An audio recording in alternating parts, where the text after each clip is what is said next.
ವಿಲ್ಲೋಕ್ರೆಸ್ಟ್ ಎಂಬ ಶಾಂತ ಹಳ್ಳಿಯಲ್ಲಿ ಸೊರಿನ್ ಎಂಬ ಹುಡುಗ ತನ್ನ ಕುಟುಂಬದೊಂದಿಗೆ ವಾಸಿಸುತ್ತಿದ್ದ. ಅವನು ತುಂಬಾ ದಯಾಳು, ಎಲ್ಲರಿಗೂ ಸಹಾಯ ಮಾಡುವವನು, ಹಿರಿಯರನ್ನು ಗೌರವಿಸುವವನು. ಆದರೆ ಸೊರಿನ್ಗೆ ಒಂದು ದೊಡ್ಡ ಸಮಸ್ಯೆ ಇತ್ತು: ಶಿಸ್ತು ಇಲ್ಲದ ಜೀವನ. ಅವನು ರಾತ್ರಿ ತಡವಾಗಿ ನಿದ್ರಿಸುತ್ತಿದ್ದ, ಓದನ್ನು ಬಿಟ್ಟು ಆಟದಲ್ಲಿ ಹೆಚ್ಚು ಸಮಯ ಕಳೆಯುತ್ತಿದ್ದ, ಕೆಲಸವನ್ನು ತಪ್ಪಿಸಿಕೊಳ್ಳುತ್ತಿದ್ದ. ಅವನ ತಂದೆಯ ತಾಯಿ ಅವನಿಗೆ ಹೇಳುತ್ತಿದ್ದರು, ಸೊರಿನ್, ಶಿಸ್ತು ಇಲ್ಲದೆ ಜೀವನದಲ್ಲಿ ನೀನು ಎಂದಿಗೂ ಯಶಸ್ವಿಯಾಗಲಾರೆ. ಹಳ್ಳಿಯ ಹಿರಿಯರು ಅದೇ ಮಾತು ಹೇಳುತ್ತಿದ್ದರು. ಆದರೆ ಸೊರಿನ್ ಮನಸ್ಸಿನಲ್ಲಿ, ನಾನು ನನಗೆ ಇಷ್ಟವಾದಂತೆ ಬದುಕಿದರೆ ಮಾತ್ರ ಜೀವನ ಮಜಾದಾರವಾಗಿರುತ್ತದೆ ಎಂದುಕೊಂಡ. ಆ ಹಳ್ಳಿಯಲ್ಲಿ ಗ್ರ್ಯಾನ್ಮಾ ಮೋನ್ ಎಂಬ ಜ್ಞಾನಿಯಾದ ವೃದ್ಧ ಮಹಿಳೆ ವಾಸಿಸುತ್ತಿದ್ದಳು. ಅವಳು ತನ್ನ ಸರಳತೆ ಮತ್ತು ಶಿಸ್ತಿಗೆ ಪ್ರಸಿದ್ಧಳಾಗಿದ್ದಳು.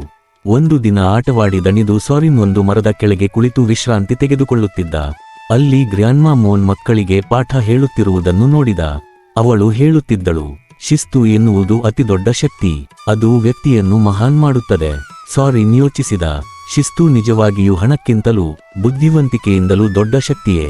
ಪಾಠ ಮುಗಿದ ಮೇಲೆ ಅವನು ಗ್ರ್ಯಾನ್ಮಾವನ್ನು ಕೇಳಿದ, ಅಜ್ಜಿ, ಶಿಸ್ತು ಇಷ್ಟು ಮುಖ್ಯವೇ? ಶಿಸ್ತು ಇಲ್ಲದೆ ಯಾರಾದರೂ ಯಶಸ್ವಿಯಾಗಬಹುದೇ? ಗ್ರ್ಯಾನ್ಮಾ ನಗುತ್ತಾ ಹೇಳಿದಳು, ನೀನು ಅದನ್ನು ಅನುಭವಿಸಿ ತಿಳಿದುಕೊಳ್ಳಬೇಕು. ನಾಳೆ ಸೂರ್ಯೋದಯಕ್ಕೂ ಮೊದಲು ನನ್ನ ಬಳಿ ಬಾ. ಸೊರಿನ್ ಒಪ್ಪಿಕೊಂಡ. ಮರುದಿನ ಕೋಳಿ ಕೂಗಿದಾಗ ಸೊರಿನ್ ಹಾಸಿಗೆಯಲ್ಲೇ ಮಲಗಿರಬೇಕೆಂದುಕೊಂಡ. ಆದರೆ ಅವನಿಗೆ ಗ್ರ್ಯಾನ್ಮಾ ಮಾತು ನೆನಪಾಯಿತು. ಇದು ಸೋಮಾರಿತನ ಎಂದುಕೊಂಡು ಕೊನೆಗೆ ಎದ್ದು ಅವಳ ಬಳಿಗೆ ಹೋದ.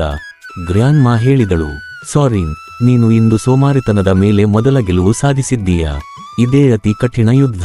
ನಂತರ ಅವಳು ಅವನನ್ನು ಹೊಲಗಳಿಗೆ ಕರೆದುಕೊಂಡು ಹೋದಳು. ರೈತರು ಬೆಳಗಿನ ಸೂರ್ಯನ ಬೆಳಕಿನಲ್ಲಿ ದುಡಿಯುತ್ತಿದ್ದರು. ಕೆಲವರು ಭೂಮಿ ಒಡೆಯುತ್ತಿದ್ದರು, ಕೆಲವರು ಬೀಜ ಬಿತ್ತುತ್ತಿದ್ದರು, ಕೆಲವರು ನೀರಾವರಿ ಮಾಡುತ್ತಿದ್ದರು. ಗ್ರ್ಯಾನ್ಮಾ ಹೇಳಿದಳು, ನೋಡು ಸೊರಿನ್, ಈ ರೈತರು ಪ್ರತಿದಿನ ಬೇಗ ಎದ್ದು ಕೆಲಸ ಮಾಡುತ್ತಾರೆ. ಒಂದು ದಿನ ಕೆಲಸ ಬಿಟ್ಟರೂ ಅವರ ಬೆಳೆ ಹಾಳಾಗುತ್ತದೆ. ಇವರ ಯಶಸ್ಸಿನ ಗುಟ್ಟು ಶಿಸ್ತು. ಸೊರಿನ್ ರೈತರ ಬೆವರುತ್ತಿರುವ ಮುಖಗಳಲ್ಲಿ ಶಾಂತಿಯನ್ನು ಕಂಡ. ಗ್ರ್ಯಾನ್ಮಾ ಮುಂದುವರಿಸಿದಳು, ಶಿಸ್ತು ಎಂದರೆ ಸಮಯಕ್ಕೆ ಸರಿಯಾಗಿ ಪ್ರಾಮಾಣಿಕವಾಗಿ ಕೆಲಸ ಮಾಡುವುದು. ಶಿಸ್ತು ಇರುವ ವ್ಯಕ್ತಿ ಎಂದಿಗೂ ವಿಫಲನಾಗುವುದಿಲ್ಲ. ಆ ದಿನದಿಂದ ಸೊರಿನ್ ತನ್ನ ಜೀವನ ಶೈಲಿಯನ್ನು ಬದಲಿಸಿದ. ಅವನು ಸೂರ್ಯೋದಯಕ್ಕೂ ಮೊದಲು ಎದ್ದುಕೊಳ್ಳುತ್ತಿದ್ದ, ಓದಿಗೆ ಸಮಯ ನಿಗದಿ ಮಾಡಿಕೊಂಡ, ಆಟಕ್ಕೂ ಸಮತೋಲನ ನೀಡಿದ, ಊಟ ಮತ್ತು ನಿದ್ರೆಯ ಸಮಯವನ್ನು ಸರಿಪಡಿಸಿಕೊಂಡ.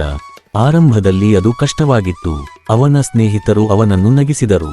ಕೆಲವೊಮ್ಮೆ ಅವನು ಕೈಬಿಡಬೇಕೆಂದುಕೊಂಡ. ಆದರೆ ಅವನಿಗೆ ಗ್ರ್ಯಾನ್ಮಾ ಮಾತು ನೆನಪಾಗುತ್ತಿತ್ತು, ಶಿಸ್ತು ಎಂದರೆ ಕಷ್ಟಗಳ ಮೇಲೆ ಗೆಲುವು ಸಾಧಿಸುವುದು. ನೀನು ನಿನ್ನನ್ನೇ ಸೋಲಿಸಿದರೆ ಯಾರೂ ನಿನ್ನನ್ನು ಸೋಲಿಸಲಾರರು. ಹೀಗೆ ಸಮಯದೊಂದಿಗೆ ಸೊರಿನ್ ಆತ್ಮನಿಯಂತ್ರಣವನ್ನು ಕಲಿತ. ಅವನು ತಿಳಿದ, ಶಿಸ್ತು ಒಂದು ದಿನದ ಪ್ರಯತ್ನವಲ್ಲ, ಅದು ಒಂದು ಅಭ್ಯಾಸ.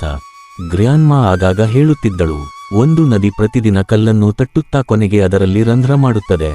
ಶಿಸ್ತು ಕೂಡ ಹಾಗೆಯೇ ಸಣ್ಣ ಸಣ್ಣ ಪ್ರಯತ್ನಗಳು ದೊಡ್ಡ ಫಲಿತಾಂಶ ನೀಡುತ್ತವೆ. ಕಾಲಕ್ರಮೇಣ ಸೊರಿನ್ ವಿಲ್ಲೋಕ್ರೆಸ್ಟ್ ಹಳ್ಳಿಯಲ್ಲೇ ಅತ್ಯಂತ ಶಿಸ್ತುಬದ್ಧ ಮತ್ತು ಗೌರವಿಸಲ್ಪಟ್ಟ ಯುವಕನಾದ. ಅವನು ತನ್ನ ವಿದ್ಯಾಭ್ಯಾಸ ಪೂರ್ಣಗೊಳಿಸಿ ಹಳ್ಳಿಯ ಮಕ್ಕಳಿಗೆ ಪಾಠ ಹೇಳಲು ಆರಂಭಿಸಿದ. ಜನರು ಹೆಮ್ಮೆಯಿಂದ ಹೇಳುತ್ತಿದ್ದರು, ಸೊರಿನ್ನ ನಿಜವಾದ ಶಕ್ತಿ ಅವನ ಬುದ್ಧಿವಂತಿಕೆಯಲ್ಲಿ ಅಲ್ಲ, ಅವನ ಶಿಸ್ತಿನಲ್ಲಿ ಇದೆ. ಇಂದಿಗೂ ಯಾರಾದರೂ ಸಲಹೆ ಕೇಳಿದಾಗ ಸೊರಿನ್ ಒಂದು ಮಾತು ಮಾತ್ರ ಹೇಳುತ್ತಿದ್ದ, ಶಿಸ್ತು ಜೀವನವನ್ನು ಬದಲಾಯಿಸುವ ಶಕ್ತಿ. ಜೀವನದಲ್ಲಿ ಸರಿಯಾದ ಸಲಹೆ ಬೇಕಾದಾಗ ಅವರು ಸೊರಿನ್ನ ಬಳಿಗೆ ಬರುತ್ತಿದ್ದರು. ಅವನ ಜೀವನವೇ ಇಡೀ ಹಳ್ಳಿಗೆ ಪ್ರೇರಣೆಯಾಯಿತು. ಒಂದು ದಿನ ಗ್ರ್ಯಾನ್ಮಾ ಮೋನ್ ಸೊರಿನ್ಗೆ ಹೇಳಿದಳು, ಸೊರಿನ್, ನನಗೆ ನಿನ್ನ ಮೇಲೆ ತುಂಬಾ ಹೆಮ್ಮೆ ಇದೆ. ನೀನು ಸೋಮಾರಿತನ ಮತ್ತು ಶಿಸ್ತು ಇಲ್ಲದ ಜೀವನದ ವಿರುದ್ಧ ಅತಿದೊಡ್ಡ ಯುದ್ಧವನ್ನು ಗೆದ್ದಿದ್ದೀಯ.